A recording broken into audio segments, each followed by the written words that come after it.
सुबह जो सबसे पहला हमारा मोस्ट इम्पॉर्टेंट चैलेंज था कि वो हम इंश्योर करें कि जो हमने यहाँ से राशन लिया है जानवरों के लिए उसकी लोडिंग हो जाए और ट्रक निकल जाए, उसकी ट्रांसपोर्टेशन कंफर्म हो जाए। हमने प्रोसेस शुरू किया। उसके बाद मोहसिन और हमारे जो ऑफिस बॉय हैं कराची के, अहमद, वो वहीं पे लोडिंग और उसकी काउंटिंग, क्योंकि इसके अंदर हमने इंश्योर करना होता है कि जितने की हमने ऑर्डर दिया था उतनी चीज़ें लोड भी हो जाएं और सारा पेपर वर्क भी हो जाए, वो वहीं पे रुके।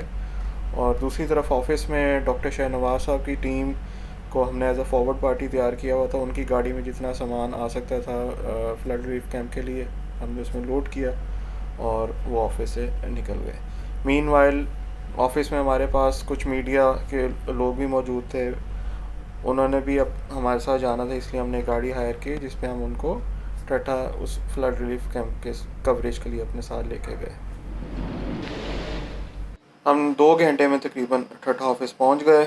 जब हम पहुंचे तो डॉक्टर शहनवाज साहब और डॉक्टर हबीब लगारी साहब वो ह्यूमन राशन के वेंडर से बातचीत करके उसका भी अरेंज कर चुके थे और काफ़ी सारा जो एनिमल राशन जो लोकली प्रक्योर किया गया था वो भी पहुंच गया था और उसकी पैकिंग का अमल जारी था, जिसको हमारी मीडिया के दोस्तों ने कवर भी किया। और वहाँ से हम एक छोटे से कॉन्वॉय की शक्ल में, जिसको हमारे सोशल मोबिलाइज़र खालिद और डॉक्टर हबीब लगारी और उनकी टीम लीड कर रही थी, उसकी शक्ल में हम कैंप साइट की तरफ निकले। तकरीबन आधे घंटे का सफ़र था ठट्ठा ऑफिस से टूवर्ड्स सजावल। और इंडस रिवर के साथ साथ जितना भी ओवर स्पिल्ड फ्लड वाटर था उसने उस इलाके को कवर किया हुआ था। और हमने रास्ते में बहुत सारे जानवरों की माइग्रेशन भी देखी जो सजावल से वेटलैंड से ठट्ठा की तरफ ऊपर आ रहे थे।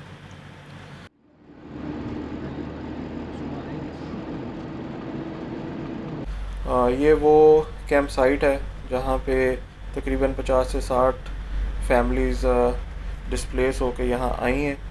ये वही फैमिलीज़ हैं जो आप साइडों में पानी देख रहे हैं। यहाँ पे फ्लड से पहले प्रॉपर गांव होते थे, प्रॉपर स्कूल थे, प्रॉपर ब्रिकलिन थे, जो कि आप आगे चल के ड्रोन शॉट्स में देखेंगे कि बिल्कुल इस टाइम अंडर वाटर है। और ये सारे लोग इस बंद टाइप एक छोटी सी पट्टी के ऊपर आके बैठे हुए हैं। तो हम वहाँ पहुँचे और यहाँ पे जो हमें पहला इम्प्रेशन मिला वो बहुत ही सैड इम्प्रेशन था।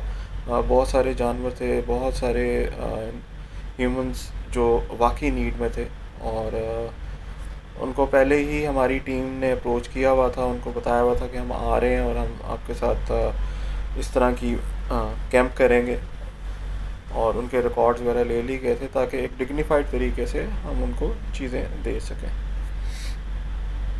ये बिल्कुल दोनों तरफ पानी है और इसके पीछे आप देख रहे होंगे कि वो इंडस रिवर है जो चल रहा है और उसका ही ये फ्लैश फ्लड्स उसी ने जो बैंक तोड़े हैं और ये सारा पानी दोनों तरफ गांव में चला गया हुआ है। हर फैमिली के पास 2 से 3 जानवर थे जो पता नहीं पिछले 2 हफ्तों से यहाँ बैठे हुए हैं और अब कोई इमदाद नहीं है इनके पास। आप जानवरों की कंडीशन भी देख सकते हैं, बहुत ही स्किनी एनिमल्स हैं। और जब हमने उनको राशन दिया, ग्रीन फॉडर स्पेशली, तो उन्होंने बहुत अच्छी तरह उसको एंजॉय किया और हमें भी सेटिस्फेक्शन हुई कि यार हमारी इस एफ़र्ट की वजह से वाकई कोई रियल जो है ना वो खुशी किसी को मिल रही है। और हमने ये राशन जो आप बैग्स देख रहे हैं उनके अंदर भी पैक किया हुआ था, जिसमें ग्रीन फॉडर था, बाकी ड्राई फॉडर था, ह्यूमन राशन था। वो वहाँ पे हमने प्रॉपर जितने भी प्रोटोकॉल्स हमारे थे रिकॉर्डिंग के उसके थ्रू लोगों में डिस्ट्रीब्यूट किया।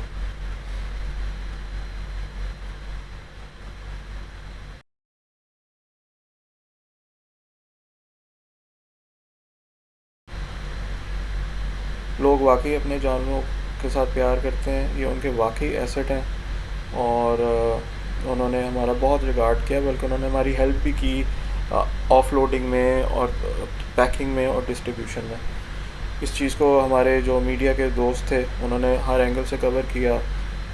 ओनर्स के इंटरव्यू किए, हमारे स्टाफ के इंटरव्यू किए और एक भरपूर तरीके से ये एक्सरसाइज हुई। आप देख रहे होंगे कि वहाँ के लोकल जो लोग थे वो एज ए वॉल्टियर भी हमारे साथ काम कर रहे थे, जो ग्रीन फॉडर की डिस्ट्रीब्यूशन थी और पैकिंग थी। और उसके बाद सभी अपनी जो भी उन्होंने एंट्रीज़ करनी थी अपना रिकॉर्ड करना था अपने पर्टिकुलर्स, उसके बाद वो अपने एनिमल्स, अगर किसी को ट्रीटमेंट चाहिए थी तो वो लेके और अपना राशन और ह्यूमन राशन लेके वो वहाँ से चले गए अपने कैंप की तरफ।